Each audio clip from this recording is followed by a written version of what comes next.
शाम के 6 बजने को आए थे। पूरे दिन आसमान के माथे पर चमकता सूरज भी अब थक कर सोने को चल दिया था।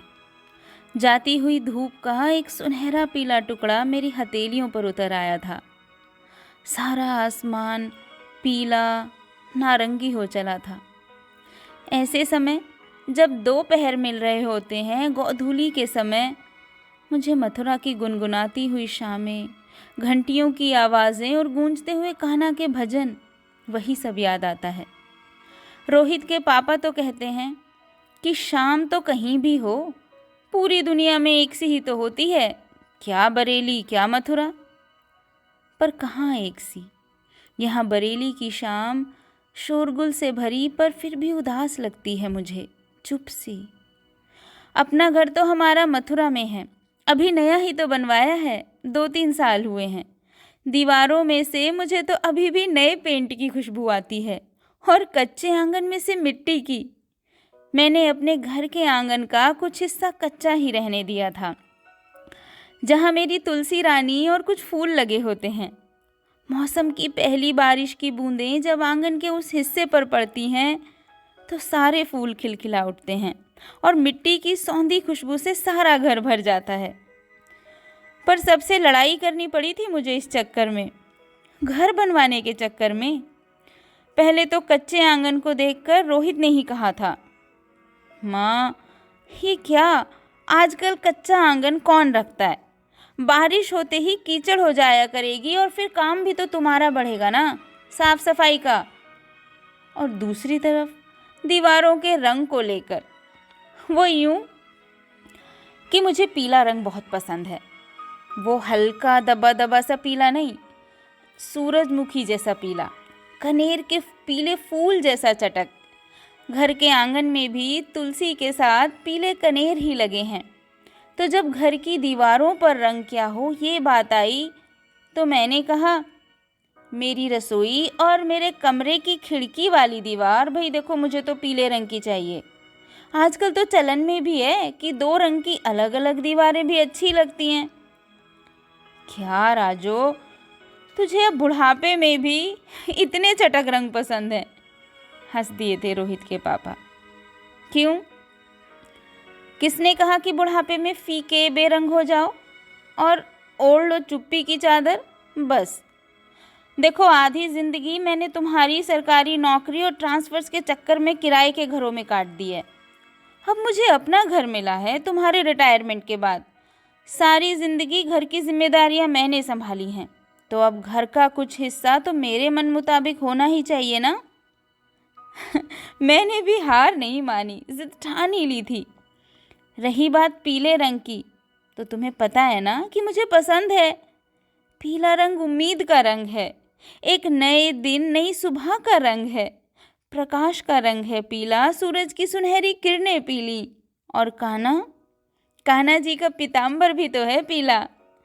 बस इसी तरह मैंने मना लिया था सबको, और घर की सभी दीवारें एक तरफ चटक पीला और दूसरी तरफ हल्का पीला इस तरह पेंट हो गई थी।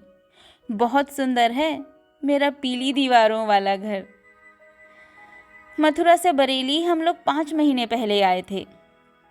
रोहित और बहू दोनों यहीं बैंक में जॉब करते हैं। हम लोग महीने 2 महीने में चक्कर लगा ही लेते हैं वैसे तो, और कभी कभी ये दोनों भी मथुरा आ जाते हैं। 4-5 घंटे का ही तो रास्ता है, रात की ट्रेन का सफ़र हो तो वो भी पता भी नहीं चलता। हम नए नए दादा दादी बने हैं, अभी 3 महीने का ही है हमारा पोता रेयांश, तो बच्चे की देखभाल और बहू की मदद हो जाएगी, यही सोचकर आ गए थे। बहुत मन लगता है बच्चों के साथ। अरे कब सुबह हुई कब रात कहाँ पता चलता है। 2-3 महीने और रुक जाएंगे, देखते हैं, तब तक 6 महीने का हो जाएगा हमारा छुटकू। फिर कुछ दिनों को बहू की मम्मी रहने आ जाएंगी। ज़्यादा दिन घर बंद पड़ा रह जाए तो खराब होने लगता है। अभी कुछ दिन पहले ही मथुरा से हमारे पड़ोसी सक्सेना जी का फ़ोन भी आया था। छत पर रखी पानी की टंकी से पानी रिस रहा है, सारी दीवार खराब हो रही है, सीलन आ जाएगी ऐसे तो। रात को रोहित के बैंक से घर आने के बाद सब खाना खा रहे थे। रसोई के सामने ही है एक छोटा सा हिस्सा, वहीं कुर्सी और मेज़ पड़ी है। मैं सबको गर्मा गर्म खिला रही थी। जीरे के छौंक वाली दाल, कटहल की सब्जी और पानी के हाथ की रोटी। माँ, भाई तुम्हारे हाथ के खाने की तो बात ही कुछ और है। और कटहल की सब्जी तो ऐसी कोई और बना ही नहीं सकता है माँ। मैंने रोहित की प्लेट में एक रोटी और रख दी। माँ आ जाओ तुम भी, अब साथ खाते हैं, उसने कहा। अरे नहीं बाबा, मुझसे तो ऐसे खाना नहीं खाया जाता है। मैं तो ज़मीन पर बैठकर पालथी लगा कर ही खाती हूँ, तुझे तो पता ही है, मैंने कहा। अरे एक बहुत अच्छा आइडिया आया मुझे, कुछ देर तो बैठो माँ, कहकर उसने अपने पास पड़ी कुर्सी खिसका दी। मेरे साथ विपिन है ना बैंक में, उसने ज़मीन लेकर अपना घर बनवाया है और एक हिस्सा किराएदार के हिसाब से निकाला है, बिना कुछ करे एक एक्स्ट्रा इनकम। यहाँ ये हमारा बरेली का फ्लैट भी काफ़ी बड़ा है, ऐसे तो 4 कमरे हैं। इतने दिन से आप सब भी रह रहे हैं, कोई मुश्किल नहीं हुई। ऊपर से माँ और रीता की बनती भी बढ़िया है। आप लोगों का रेयांश के साथ भी कितना मन लगता है, तो फिर अलग अलग रहने का पॉइंट ही क्या है। हम तो मथुरा शिफ्ट नहीं हो सकते हैं जॉब की वजह से। आप अब रिटायर हो गए हो पापा, आप यहीं रहो हमारे साथ बरेली। कहाँ बुढ़ापे में अकेले रहते रहोगे। और सबसे फ़ायदे की बात यह है कि एक साथ रहकर कुछ खर्चे भी कम होंगे। मथुरा वाला घर वो अपना हम किराए पर चढ़ा देते हैं। हमारा घर कोने वाला है, वो भी मोती कुंज में। इतना बड़ा घर, 10 से 12 हज़ार किराया तो मिल ही जाएगा। बताओ क्या कहती हो माँ? रोहित ने मेरी ओर देखकर पूछा। पर वहाँ भी बहुत सामान है, सब कुछ यहाँ आ भी नहीं सकता है, मैंने थोड़ा रुकते रुकते कहा। फिर अपना नया बना हुआ घर है, ऐसे किसी को देखकर कैसे आ जाएं? मेरी अटकती हुई आवाज़ ने जता दिया था कि रोहित का ये हिसाब किताब मुझे नहीं जमा है। रात हो चली थी। रोहित के पापा शायद सो गए थे, पर मेरे अंदर की बेचैनी कहाँ सोने दे रही थी मुझे। जैसे किसी बच्चे से उसका मनपसंद खिलौना छीनकर किसी और के हाथ में थमा दिया हो। रोहित भी पागल है, कुछ भी कहता है। बताओ, अब नया बना हुआ घर, वो भी इतना बड़ा, किराएदारों के हवाले करके आ जाओ, ये भी कोई बात हुई? पलंग के सिरहाने साइड में रखी ड्रेसिंग टेबल से क्रीम निकालकर मैं अपने हाथों पर लगा रही थी। कलाई में पड़े कंगन इधर उधर खिसके तो चोट का वो पुराना निशान दिखा। ऐसे तो दिखता रोज़ ही था मेरे हाथ पर आज इसके साथ जहन में पुरानी यादें भी चली आई थीं। जैसे खुली खिड़की से हवा अंदर तक भर आती है। सिर्फ एक चोट ही नहीं था ये निशान। मैं अपने आप ही बड़बड़ाई जा रही थी। शायद ये जाग गए थे या पूरी तरह सोए ही नहीं थे, सोने का नाटक ही कर रहे थे। मथुरा छोड़ने के नाम से कुछ बेचैनी तो इन्हें भी हुई होगी। राजू, तू सोई नहीं? उन्होंने पलंग के सिरहाने दीवार पर लगी घड़ी पर नजर डाली। ये देखो, अपना हाथ दिखाते हुए मैंने कहा, जैसे उनकी बात तो सुनी ही ना हो। ये निशान याद है तुम्हें? क्या निशान? उन्होंने पूछा। ये खरोंच वाला निशान मेरे हाथ पर। जब हमारा घर बन रहा था मोती कुंज में, तो नींव भराई के समय शेषनाग जी नीचे रखते समय कोई कील लग गई थी ना। मैंने उस निशान पर अपनी उंगलियां फिराते हुए कहा। लो, पलट कर देखा, ये तो चादर मुंह पर ऊपर तक तान कर लेटे थे फिर से, जैसे कुछ हुआ ही ना हो। सुनो तो, कहकर मैंने थोड़ा गुस्से में इनकी चादर खींच दी। क्या राजो, क्या क्या? अरे कुछ समय के लिए यह रहना तो अलग बात थी, पर अपना मथुरा छोड़कर, अपना घर, कान्हा की नगरी सब छोड़कर कैसे आ जाएं? अभी हम इतने भी बूढ़े नहीं हुए हैं कि अपने आप अकेले ना रह सकें। वहाँ अपना मोहल्ला भी सारा परिवार की तरह ही है। पहले वहीं किराए पर रह रहे थे, अब अपना घर वहीं है। अरे लोग तो बुढ़ापे में जाते हैं मथुरा वृंदावन, और एक हम हैं जो अपना घर छोड़कर यहाँ बस जाएं। अच्छा तो मुझे भी नहीं लगेगा राजू। यही सोच रहा हूँ कि कहाँ तो ऐसे भी बच्चे होते हैं जो बुढ़ापे में अपने माँ बाप को पूछते तक नहीं हैं। एक हमारे बच्चे हैं जो कह रहे हैं कि साथ रहते हैं। तो तू बता क्या कहूँ। अच्छा चल अभी ये लाइट तो बंद कर, सो जा। करते हैं कल परसों बात, अभी कौन सा कुछ फाइनल हुआ है।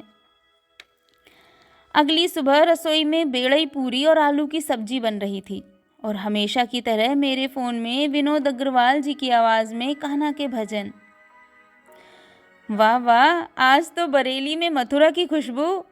रोहित रसोई में ही चला आया। हाँ भाई, हम मथुरा वालों का तो ये पसंदीदा नाश्ता है। पता है रोहित, तेरे पापा का और मेरा ये रोज़ का रूटीन हुआ करता था कि गर्मियों में बेड़ई पूरी का नाश्ता, दोपहर में यादव जी की मलाई वाली लस्सी, वो भी कुल्हड़ में, और शाम को विश्राम घाट पर जाकर यमुना जी की आरती देखना। कहते कहते मेरा मन मथुरा की गलियों में झांक आया था। अभी तक तो बड़े आराम से रह रही थी मैं यहाँ, पर जब से मुझे मेरा अपना घर पीछे छूटता दिख रहा है तो चिड़चिड़ाहट भी होने लगी है। अपने बच्चों से कैसी झिझक। मन किया कि मना कर दूं कि यहाँ नहीं, हम तो अपने घर में रहेंगे मथुरा। पर ये रोहित के पापा भी तो ना हाँ कह रहे हैं ना ही ना, उसी की हाँ में हाँ मिला देंगे। मना करूं तो बुरी बनूंगी मैं। शहरों का ये शोर मुझे कभी रास नहीं आता, क्योंकि शोर कभी मुश्किलों को आसान नहीं करता है। इसीलिए मैंने भी अब खामोशी की तह में अपनी सारी उलझनें छिपा ली थी। पापा सुनो, आप इस इतवार को मथुरा का एक चक्कर लगाओ। पानी की टंकी भी खराब है ना, माँ बता रही थी कि फ़ोन भी आया था वहाँ से। आप आ जाओ, फिर साथ बैठकर सोचते हैं कि सब कैसे और क्या करना है। रोहित ने अगले दिन बैंक जाने से पहले इन्हें याद दिलाया। हाँ सही है, परसों इतवार है, हो आऊँगा मैं शनिवार की रात वाली ट्रेन से। अखबार के पन्ने पलटते हुए इन्होंने जवाब दिया। कल शनिवार भी आ गया। सोचा ये जाएंगे ही तो 5-6 दिन लग भी सकते हैं। इनका बैग लगा रही थी मैं। कुछ ही घंटों में ट्रेन थी मथुरा के लिए। सालों से हम एक दूसरे के साथ हैं। मेरे चेहरे की उलझन मैं कैसे छिपा पाती इनसे। राजू, कहते कहते इन्होंने अपना हाथ मेरे हाथ पर रख दिया। खिड़की के सामने पड़े पलंग पर वहीं बैठ गई मैं। ऐसा ही तो होता है आम जिंदगी में, हर कहानी का आखिरी पन्ना, कि बुढ़ापे में आदमी मजबूर हो जाता है किसी के आसरे पर। यहाँ तो हमारे बच्चे कितना ख्याल रखते हैं हमारा, तो क्या हर्ज है बरेली रहने में। वो घर तो मेरी ख्वाहिश भर है। और इस उम्र में, उम्र की ढलती सांझ में सभी लोग समझौता करते हैं। ख्वाहिशों की गुंजाइश ही कहाँ होती है। बारिश की बूंदों सी होती हैं ये तो, जिन्हें पाने की चाहत में हाथ भीगे ही रह जाते हैं और खाली भी। कहते कहते मैं खिड़की से बाहर झांकने लगी। अधखुले दरवाजों में से छिपता सूरज दिख रहा था। हसरतें पूरी ना हो तो ना सही, ख्वाहिश करना हक है तेरा राजू। मैंने पलटकर इन्हें देखा। बात तो सही है, देख, आकाश में उड़ने वाले पंछी को भी एक वक्त के बाद अपने घर की याद आती है। और अपनी ज़िंदगी जीने के लिए फैसले लेने का अधिकार सबसे पहले खुद का ही होना चाहिए। कभी कभी स्वार्थी होना गलत नहीं होता है। हम यहाँ मन मार कर रहे तो बच्चों को कौन सा अच्छा लगेगा। चल एक काम कर, तू भी अपना बैग लगा ले। इतनी जल्दी? अब कुछ ही घंटों में तो ट्रेन है। कहते कहते मैं चहक उठी थी। तो क्या हुआ? कहकर इन्होंने कमरे की खिड़की के अधखुले पल्लों को पूरा खोल दिया था। ढलते सूरज की सुनहरी पीली रोशनी कमरे में भर आई थी। चुप सी दिखने वाली कमरे की सफ़ेद दीवारें पीली रोशनी में मुस्कुराने लगी थीं। कहीं कुछ लिखा हुआ पड़ा था मैंने, चलते चलते कहना चाहूँगी। बढ़ती उम्र में ख्वाहिशें हों तो कोई अचरज नहीं, बढ़ती उम्र में ख्वाहिशें हो तो कोई अचरज नहीं, समझ लेना कि ज़िंदगी फिर से मुस्कुराने की ज़िद में है। बस ये कहानी यहीं तक।